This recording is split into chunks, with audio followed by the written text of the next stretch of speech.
빌립보에서 옥에 갇힌 바울과 실라에 관한 말씀을 보고 있습니다. 그 옥에서 간수가 물론 지진이라고 하는 엄청난 재앙을 겪은 이후입니다. 간수가 스스로 묻는 겁니다.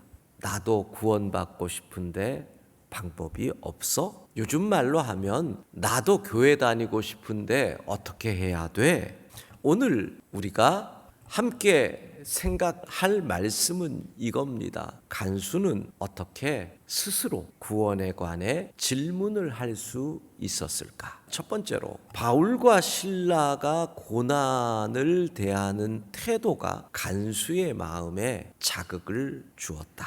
옥에 들어온 죄수들, 특별히 억울하다고 나는 누명을 썼다고 하는 죄수들이 옥에서 어떤 행동을 하는지도 잘 알 겁니다. 그런데 바울과 실라는 달랐다는 겁니다. 여러분, 우리 가운데 누구도 고난을 바라는 사람은 없습니다. 그러나 인생을 살면서 고난 없이 사는 사람도 없습니다. 그래서 중요한 것은 고난을 대하는 우리의 태도라는 겁니다. 고난 속에서 도리어 이웃을 챙기고 고난 속에서 감사하고 찬양할 수 있다는 겁니다. 그 옥에서 화내고 저주하고 욕하는 죄수들을 얼마나 많이 보았을까요? 그런데 억울하지만 기도하고 도리어 하나님을 찬송하는 바울과 실라의 태도,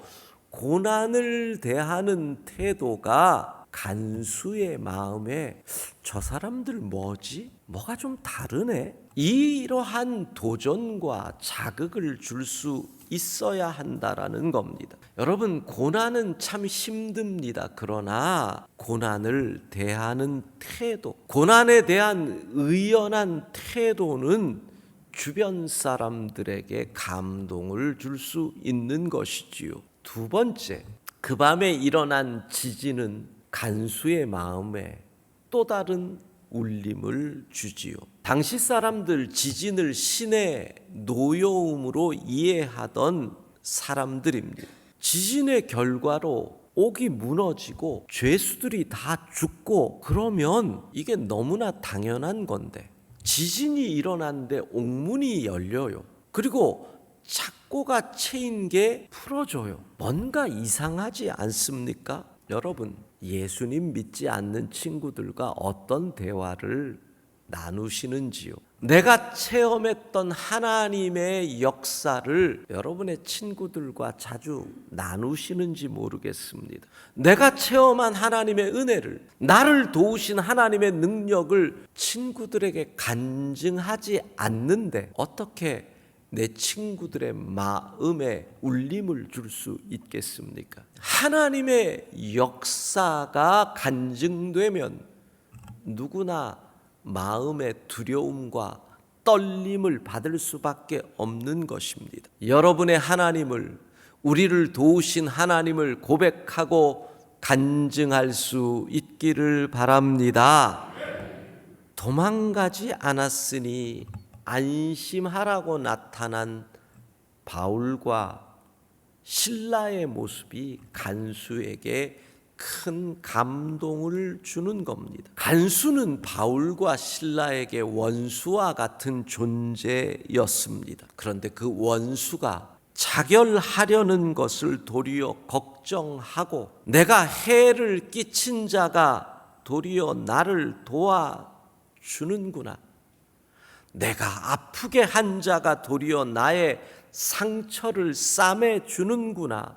이것이 바로 간수가 받은 감동입니다. 이걸 우리는 뭐라고 얘기합니까? 은혜라고 하는 겁니다. 그 모든 죄악을 대신 짊어지시고 십자가에 죽으시며 우리를 용서해 주십니다.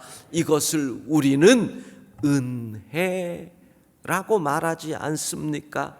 여러분, 은혜를 베푸는 것 이상 좋은 전도의 방법이 없습니다. 은혜는 공짜로 주는 것이잖아요. 은혜는 자격 없는 자에게 주는 거잖아요. 그러니까 전도는 은혜를 베푸는 겁니다. 은혜를 베푼다는 것은 자꾸 주는 겁니다. 내가 받은 은혜를 생각하며 은혜 베풀겠다 결단하고 그 은혜 베품으로 인하여 복음의 역사를 일으키는 우리 모두가 되기를 소망합니다.